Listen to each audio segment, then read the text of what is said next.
Hello, thank you for watching my channel today. My name's Sarah and my channel is called Your True Shelf. And it's actually a Friday, so I thought, why not record a Friday Reads? Because I haven't done a Friday Reads for ages and I used to really enjoy doing them when I got into the habit of doing them every week before I got pneumonia over the summer, when I just got out of the habit of recording at all just because I was too poorly. But I had a really kind of reading slump summer. I don't think I read that many good books over the summer, and as I mentioned, I think in my last video, I recorded this huge wrap up of all the books I'd read over a couple of months, and I actually realised that not many of the books were ones I actually enjoyed. So when I lost the video of that due to microphone failure, I thought I'm just going to scrap talking about those books and start again. So what I'm planning on doing today is I'm going to tell you what I'm reading at the moment. I'm going to tell you what I have purchased since the last time I did a book haul.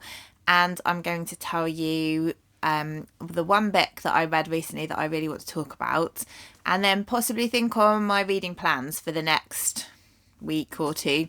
So the books that I'm currently reading, so in physical form, I am reading Crying in Mart by Michelle Zauner, which is a book which I am reading for my TBR Spin, but I'm a little bit behind with that. So I think this was my choice for July or August, probably August actually, which was to read the shortest book on my TBR Spin stack. So this is about 240 pages or so.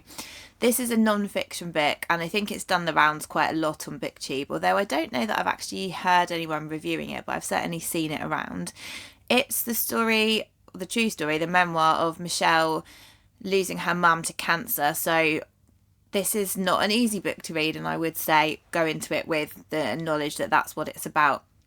So I didn't know that H Mart is a store in America which sells Korean food and Korean supplies and things, and it's a place that Michelle has a lot of connection with because her mum was Korean, her dad's American, and so she's mixed race, and she talks a lot about her connections with Korea, where she visits her family and goes with her mum regularly, and the things that she wants to learn, like she can read and write in Korean but she can't speak completely fluently, and she wants to learn the recipes and things that her mum loves, and she loves eating Korean food, and she just wants to have this bigger connection with her mum, especially when she's dying and when she's died, about her Korean heritage. And this book focuses a lot on food. It talks a lot about food, Korean food, different occasions, which kind of dishes are used for different celebrations and different occasions and things, and it sort of uses food writing to tell the story in quite a lot of places. And it also talks about Michelle's relationship with her mum, and it's not always an easy relationship. And I am currently on page 130 out of 240, so I've got about just over 100 pages left until I finish this one. I started listening to it on Spotify as my free audiobook because I had a few paper books on the go, and Michelle reads it herself, but I actually felt like I connect to it a lot more now that I've switched to reading it, because I already had the paperback and I feel that I've connected more with the paperback than I did with the audiobook, so I've switched to paper for that one. The other book I'm reading I'm not going to talk about because it's part of a reading vlog that I'm recording, but I'm reading the second book in the ACOTAR series by Sarah J. Maas. And that's all I'm going to say about that one really, just because I am recording my thoughts as I go for a reading vlog that I'm doing of my 5 highest rated books according to Goodreads. So this is the third one that I'm reading. Once I've read the other 2, I will then edit all that together into a vlog, and then I'm planning on reading my 5 lowest rated books for a separate reading vlog. I am listening to 2 audiobooks. So the first one is A Study in Scarlet by Sherlock Holmes, and I am reading this 1 for Victober and 2 because I was really kindly gifted a free audiobook of this story from Audrey, the app. So I will talk about why this book, and then I will talk about Audrey, the app, as well, because I want everybody to be aware of how cool it is really. So Victober is very well known on Booktube, and this year there was a prompt in honour of Alice from Alice and the Giant Bookshelf, who loved Sherlock Holmes books, and I therefore, of course, wanted to read one of the books in honour of Alice's memory. And I had never read Sherlock Holmes before, which is a big booktube confession, I suppose. And so when I was offered 3 Gemma of books, a code to get A Study in Scarlet free on the Audrey app, then I thought that was excellent timing. And so I said yes.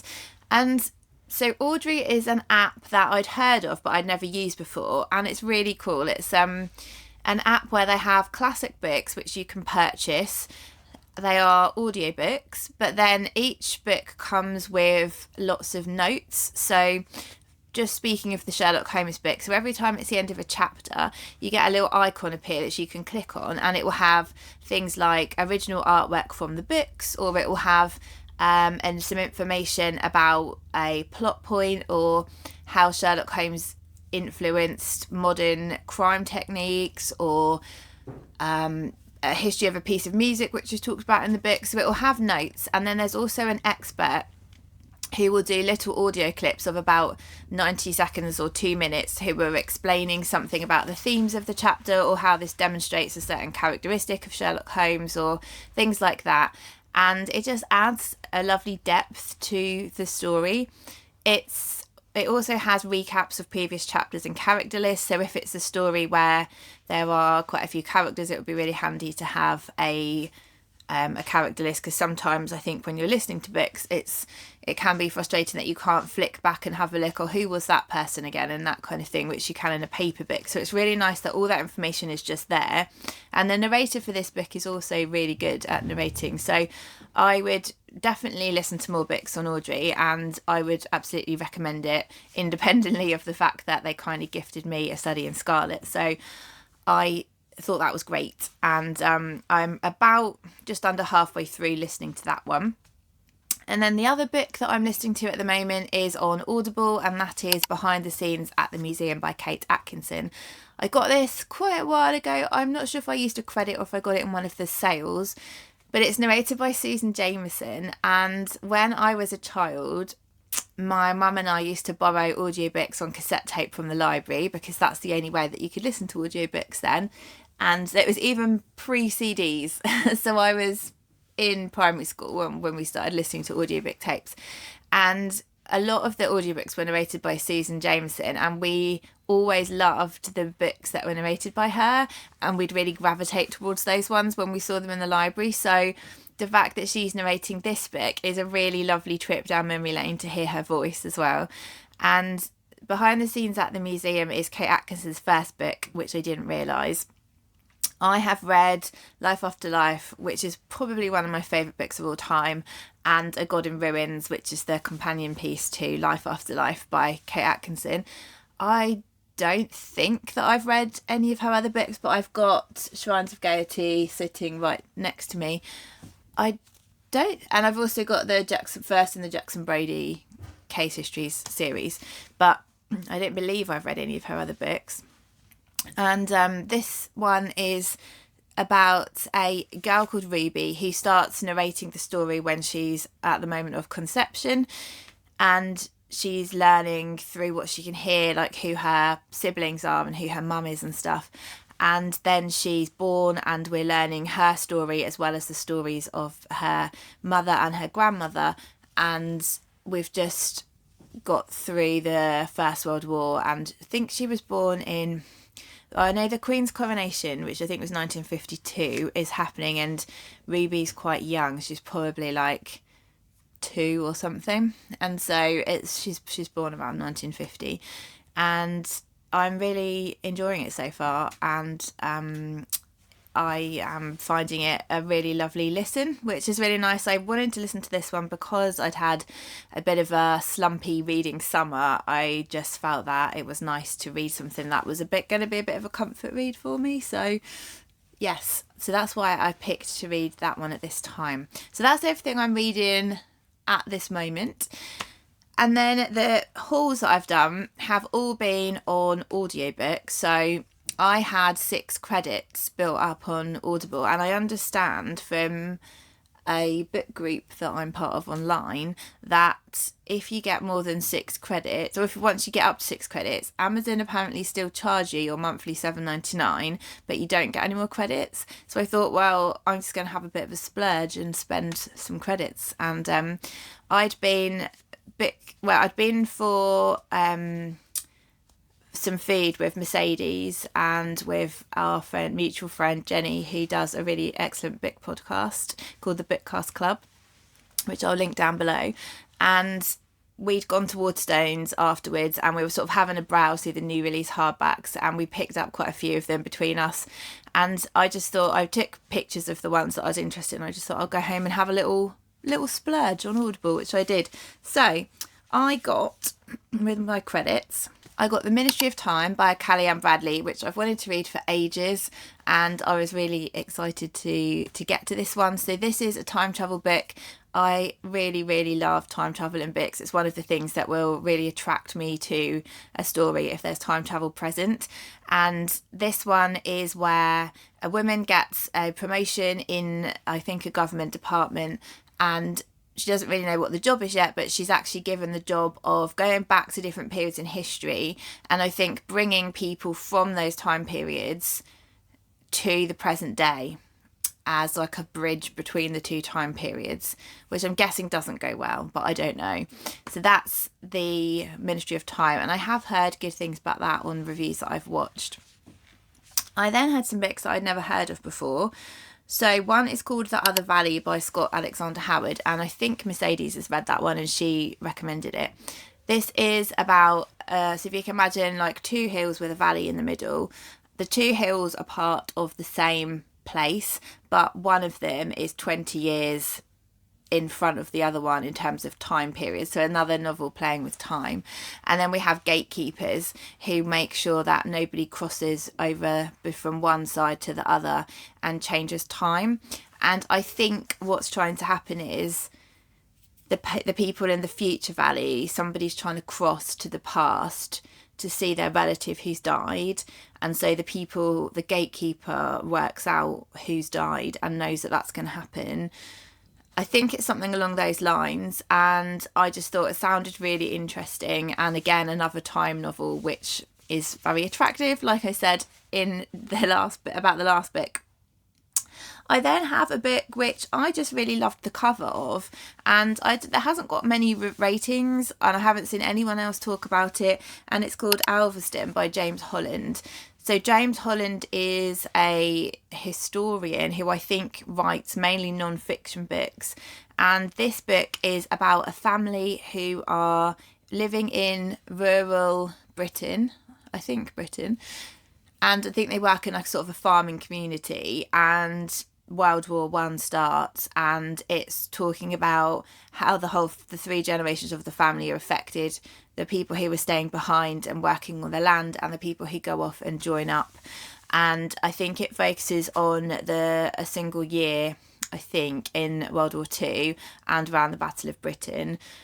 And I just thought, because of his historical knowledge, I think it will hopefully really bring it to life. And like I said, I will have inserted a picture of the cover, but it really attracted me, and I just think it's really nice to find a book that you're interested in that you haven't heard everybody talking about already, and hopefully if I really love it, I will then let other people know about it, and it will spread a little bit of interest, fingers crossed.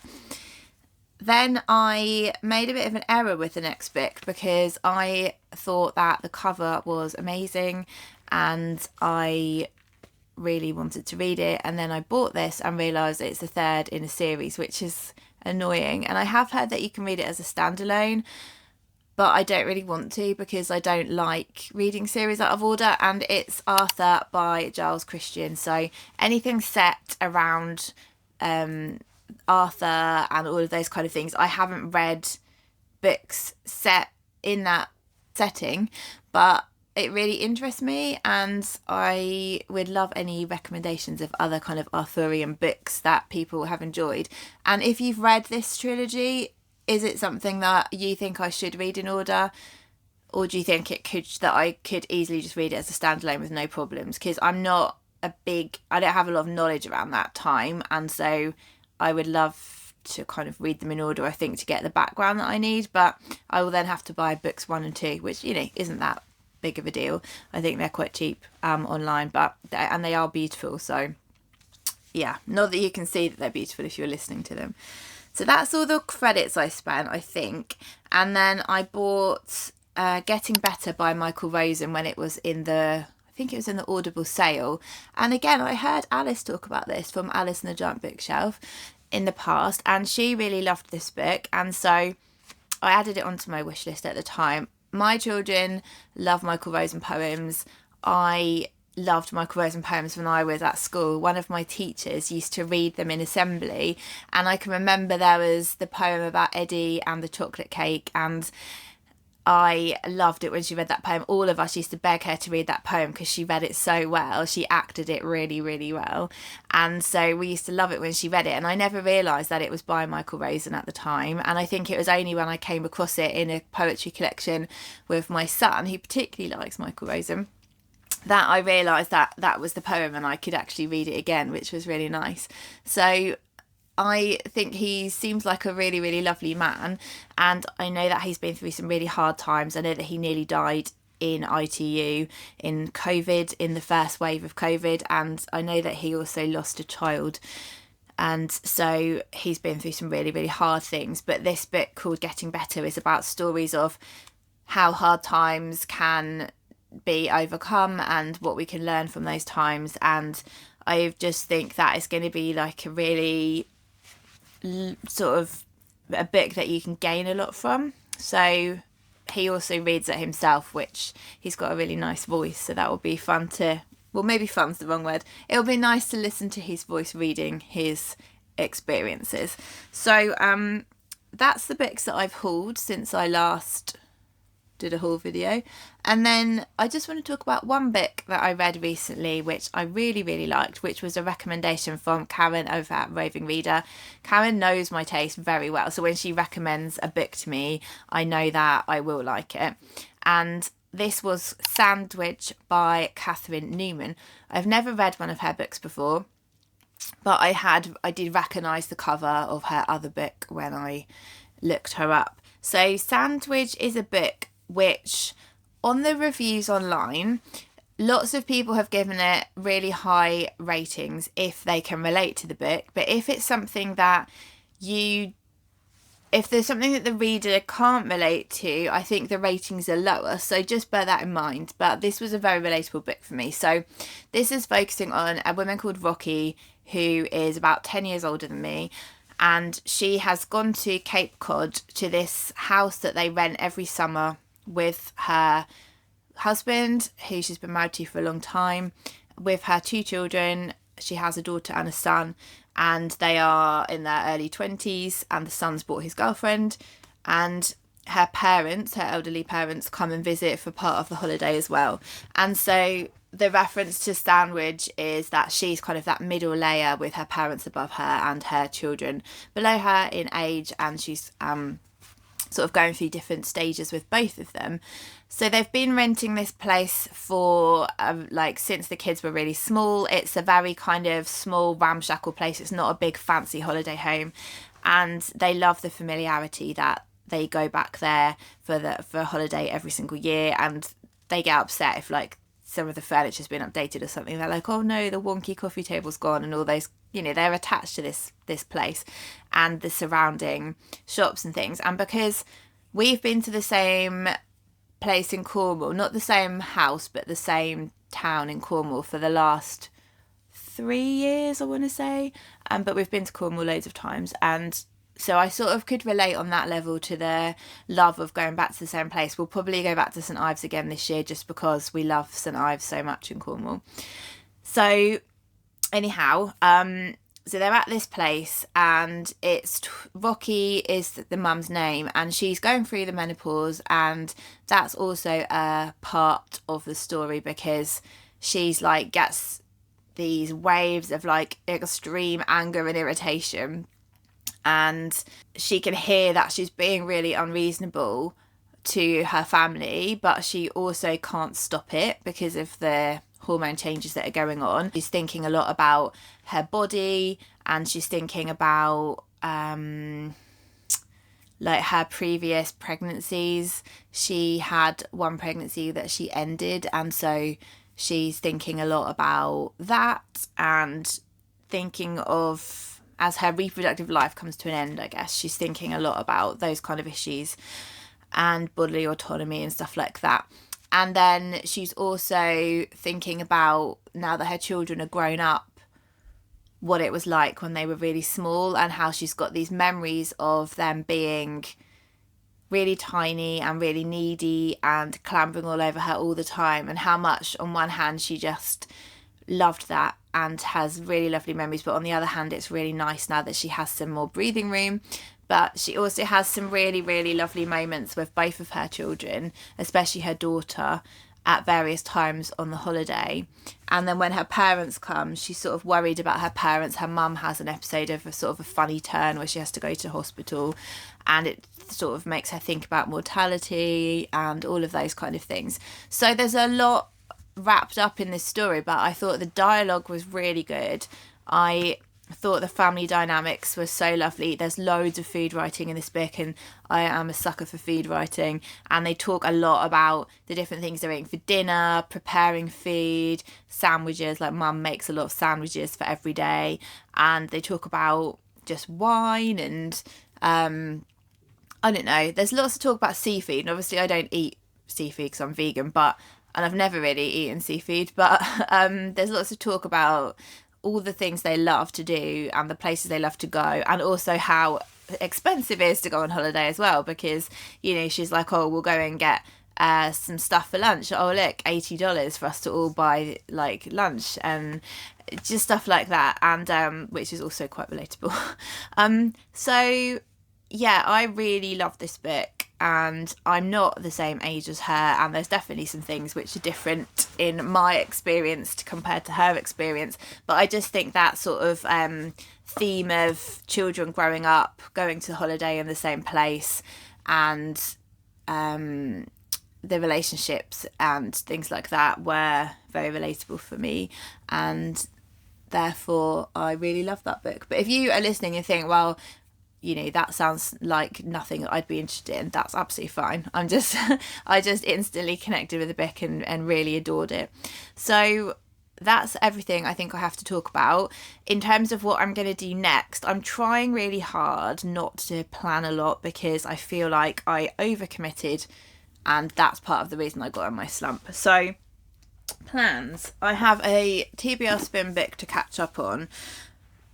TBR Spin is where you choose 12 books at the beginning of the year, you have them in a stack, and then every month when you get a prompt from Sarah from Freshly Read Books or Jill from the Book Billy, you have to pick one book on your stack that matches the prompt, and if you haven't got one, you have to swap one off and bring one on. So it's fun, and I really love it. And the prompt for this month was a book that you would not this month, it was like I said, I'm a bit behind, but the prompt was a book that you would teach in school. So I have had this book for quite a while, and I am going to read this one. So this is Belching at the Devil by Mark Thomas, Global Adventures with Coca-Cola. This was written a while ago now. Let's have a look when it was written. 2008. And this Mark Thomas is a comedian, but he's also an activist and very knowledgeable guy, and I've been a fan of his since I was a teenager. I've seen him live. Every time he comes to Norwich, I go and see him live. I buy all his books. I think he's a really, really cool guy, and this is basically about the company Coca-Cola and all of the dastardly things that they have done. And so the Guardian describes it as John Pilger with laughs. I love that description. John Pilger was a real hero of mine. So yeah, so that's one of the books I'm planning on reading. Our upcoming book club book is None of This Is True by Lisa Jewell. So that's not a book I would normally read, because I don't read crime thrillers and stuff like that generally. But when I do read them for book club, I do actually find them quite entertaining. So that's another book that I'm going to be reading.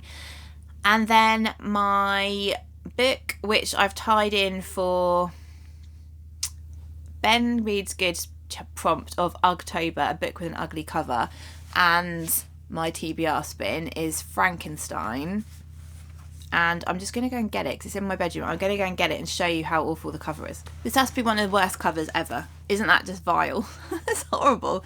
So this is my prompt for October, and for TBR Spin, which was to pick a book with a spooky theme. So that's what I'm going to choose. That's as far as I'm getting with my plans.